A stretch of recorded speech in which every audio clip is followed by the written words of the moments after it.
Welcome to Witches in Yoga Pants, your cozy corner of the cosmos where modern magic meets everyday life. We're here to explore magic, mindfulness, and personal growth with a grounded, no-fluff vibe. Whether you're into moon rituals, tarot spreads, or just trying to survive Mercury retrograde, you are in the right place. So get ready to disrupt some old patterns, explore what it means to reclaim your power, and remember who you really are. So pull up your yoga mat, light a candle, and let's get into it. Hello and welcome back. I'm really glad you're here. Today, we're beginning a series that I've been wanting to do for a while now. This is going to be a 3-part exploration of feminine archetypes, what they are, how they move through us, and how we experience them at different points in our life. And before we even begin talking about the specific archetypes themselves, I want to spend some time here at the beginning really grounding into what an archetype actually is. Because once you understand that piece, everything else we talk about in this series will land a little differently. An archetype is not a role that you choose and then stay inside of. It's not a label, it's not a personality type, and it's not something you either are or aren't. An archetype is a pattern. It's an energetic pattern that shows up across time, across cultures, across stories, and across human experience. It's a recognizable way that energy moves through us and expresses itself in our lives. You can think of it as an internal landscape or a current that you step into. And when you are in that particular archetypal energy, things tend to feel a certain way. Your desires may shift, your focus shifts. The way you relate to yourself and other people can shift. Even the pace and rhythm of your life can feel different. And one of the most important things to understand is that we are not meant to pick one archetype and stay there. We move through them.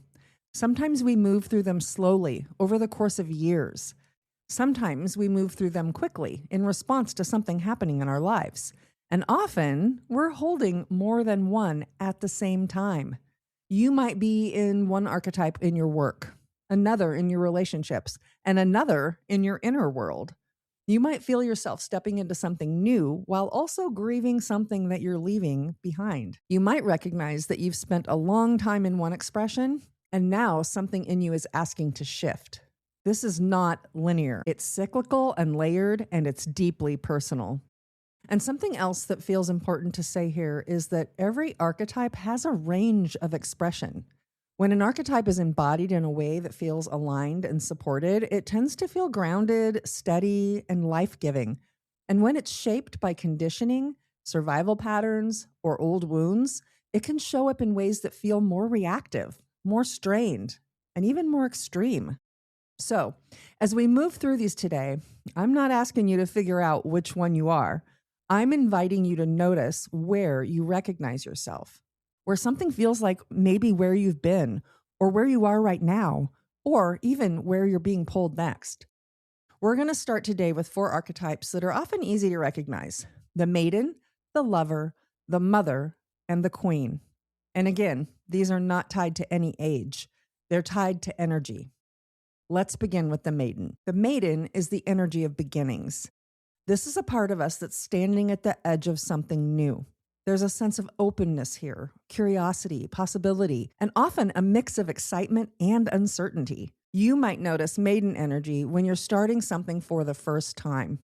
It can be a new relationship, a new path, a new level of awareness, or a new way of seeing yourself. This energy is often a feeling of discovery.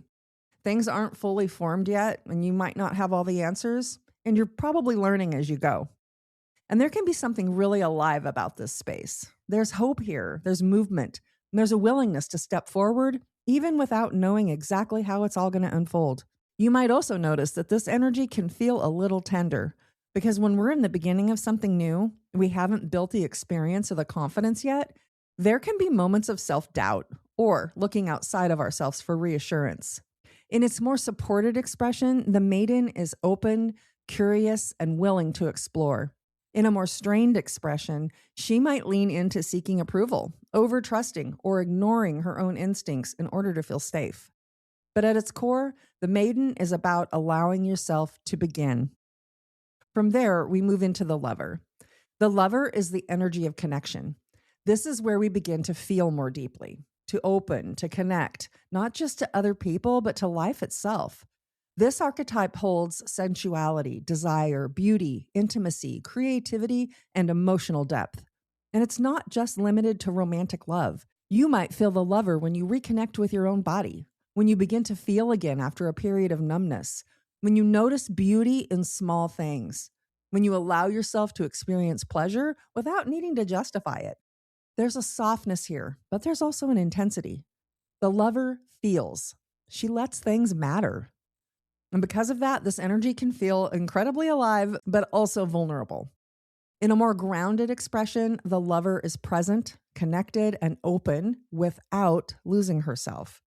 In a more strained expression, she might become overly attached, lose her sense of self in the connection, or look to others to fill something that she hasn't given to herself.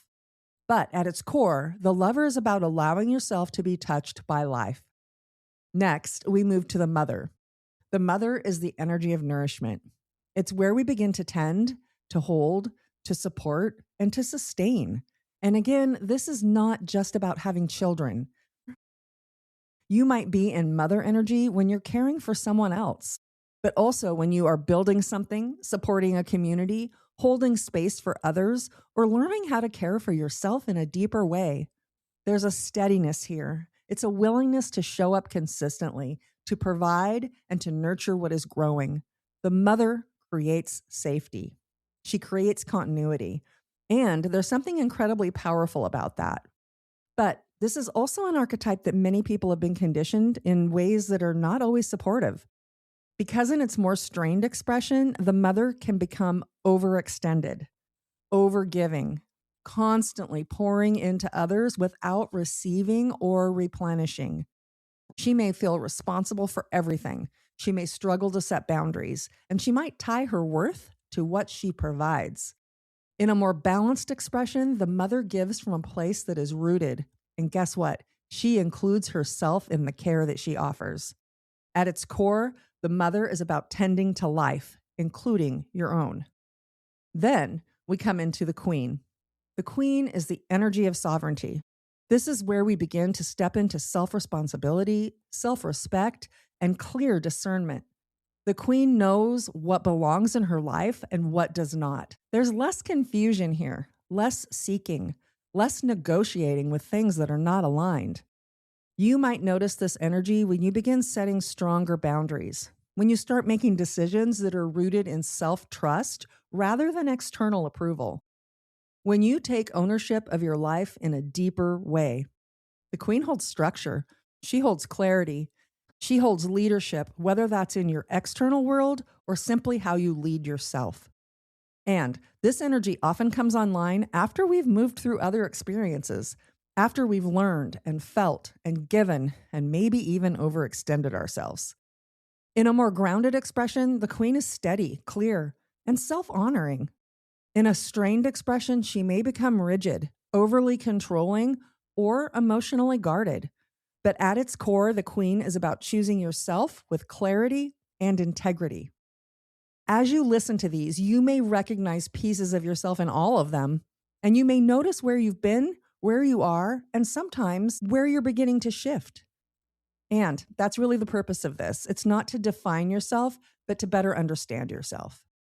In the next episode, we're going to move into 4 different archetypes that live a little bit more in the intuitive, instinctive, and creative spaces. The wild woman, the mystic, the healer, and the creatrix. And as we move into those, we'll come back to the same foundation. These are not roles you have to fit into, but energies you can begin to recognize and work with. Until next time, pay attention to what feels like it's beginning, notice where you're being asked to connect more deeply, and honor the parts of you that are learning how to lead your life in a new way. Take what you've heard today even further by joining my newsletter community. Each week, you'll receive journal prompts and reflections connected to the episode that are designed to guide you in bringing these conversations off the podcast and into your own journey. Let's keep going deeper together. The link is waiting for you below.